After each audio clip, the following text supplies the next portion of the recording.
Amod national highway number 64 ઉપર જાહેર માર્ગ સહિત ગટરના ખાડાઓએ માજા મૂકી છે। વારંવાર ગટરને રિપેર કરવામાં કેટલાય સરકારી રૂપિયા ખર્ચ કરવામાં આવેલ છે, તેમ છતાંય ગટર 15 દિવસ પણ ટકી શકતી નથી। ભરૂચ માર્ગ અને મકાન વિભાગ સુરત જેવી કોઈ મોટી દુર્ઘટનાની રાહ જોઈ બેઠું છે કે શું? કોઈ નાના બાળકનો જીવ ગુમાવશે ત્યારે આ તંત્ર જાગશે તેવી લોક ચર્ચાએ પંથકમાં ભારે જોર પકડ્યું છે। વારંવાર લેખિત અને મૌખિક રજૂઆતો કરતા આજ દિન સુધી ગટરના ઢાંકડા કે ખાડાની મરામત ન કરાતા આમ જનતામાં આક્રોશ ફાટી નીકળ્યો છે। વહેલી તકે જો ગટરોનું સમારકામ કરવામાં નહીં આવે તો માર્ગ મકાન વિભાગના અધિકારીઓનો ઘેરાવો કરવામાં આવશે। જંબુસર વિધાનસભા યુથ કોંગ્રેસના પ્રમુખ કેતન મકવાણાએ ચીમકી ઉચ્ચારી છે। ઉલ્લેખનીય છે કે કરોડો રૂપિયાના ખર્ચે બનાવેલ રોડ અને તેની ગટર અને રોડ તકરારી બનતા તકેદારી આયોગ ગાંધીનગરમાં એફઆઈઆર કરાવવા સુધીની સામાન્ય નાગરિકને લેખિત નકલ મોકલેલ છે, પરંતુ આજ દિન સુધી તેનું નિરાકરણ આવ્યું નથી। છેવટે નાગરિક દ્વારા ક્રિમિનલ કોર્ટમાં પણ ફરિયાદ કરવામાં આવી છે, પરંતુ આજ દિન સુધી આ રોડનું સમારકામ કે ગટરની કોઈ મરામત કરવામાં આવી નથી, જેથી અવારનવાર નાના મોટા એક્સિડન્ટ પણ થતા હોય છે અને કેટલાક લોકો તો જીવ પણ ગુમાવતા હોય છે। તો શું આવનાર સમયમાં આજે મોટા ગટરના ખાડાઓ જે કોઈની મૃત્યુની રાહ જોઈ બેઠા છે તે ખાડાઓનું સમારકામ કરવામાં આવશે કે પછી કોઈ મોટી દુર્ઘટના સર્જાય ત્યારબાદ આ ગટરનું સમારકામ થશે? હાલમાં તાજેતરમાં જે સુરતમાં દુર્ઘટના બની હતી કે ખુલ્લી ગટરમાં એક નાની બાળકીનો એ તંત્રની બેદરકારીના કારણે જીવ ગુમાવ્યો હતો।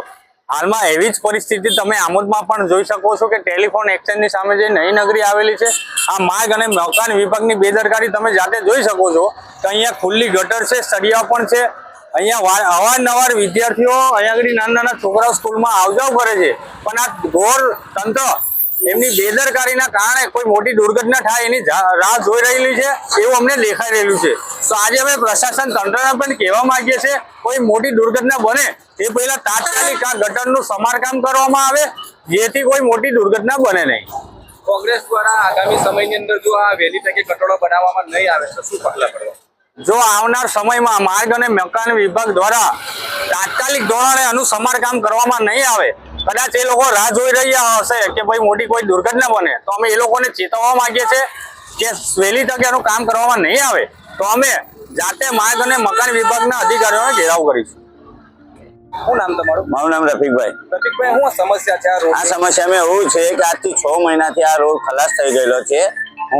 હવે આ દર ઉડીને ઘરમાં આવે છે। ઘરમાં એટલો ડર છે કે અમે જમવા બેસીએ છીએ તો બી ડર જ મળે છે।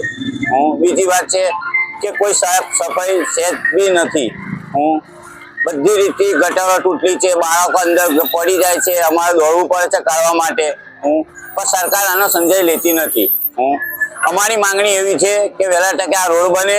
અમે થાકી ગયા છે કે ઘરો ભરાઈ ગયા છે, અમારા બહેરો બી અમને ગાળો દે છે। ગઈકાલે જે આ ધૂળની ડમરીથી જે 2 જણનું એક્સિડન્ટ થયું તમે લોકો ઊભા કર્યા? હા, એ લોકોને અમે ઊભા કર્યા, હોસ્પિટલ લઈ ગયા એ લોકોને।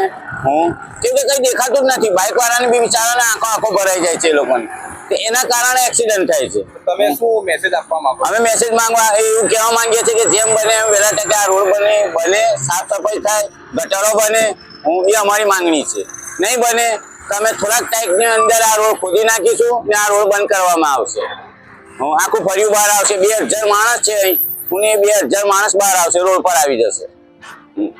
શું નામ તમારું? સાદિકભાઈ પટેલ, નવી નગરીમાં રહું છું। આ ડર જોવા એટલો ડર ઉડે છે કે ઘરોની અંદર જમવામાં બી થાળીઓમાં બી ડર આવે ને છોકરાઓ બીમાર થઈ જાય છે, એટલો ડર ઉડે છે। આનું કોઈ નિરાકરણ લાવો ને તો આ રોડ બંધ કરવામાં આવશે। હવે અમે નગરી વાળા બહાર નીકળીશું ને આ રોડ બંધ કરાવીશું। કેટલા સમયથી? આ 6 મહિનાથી આવું ચાલે છે। ડર ખાઈને થાકી ગયા, છાપરાઓ ભરાઈ ગયા, ઘરોની ટાઇલ્સો બી કાળી થઈ ગઈ, જેટલો ડર ઉડે। હમણાં બી જઈને ઝાડુ મારો, ઢગલો ડર નીકળશે। તો આખી રાતમાં કેટલો ડર ઉઠે, લોકોના હુંતેલા બી નાકોમાં ડર ભરાઈ જાય, છોકરાઓ બીમાર થઈ જાય। ગટર તૂટલી છે, આનું કઈ કરાવવું જોઈએ, સરકારને એનું ધ્યાન રાખવું જોઈએ ને આ કરાવવું જોઈએ।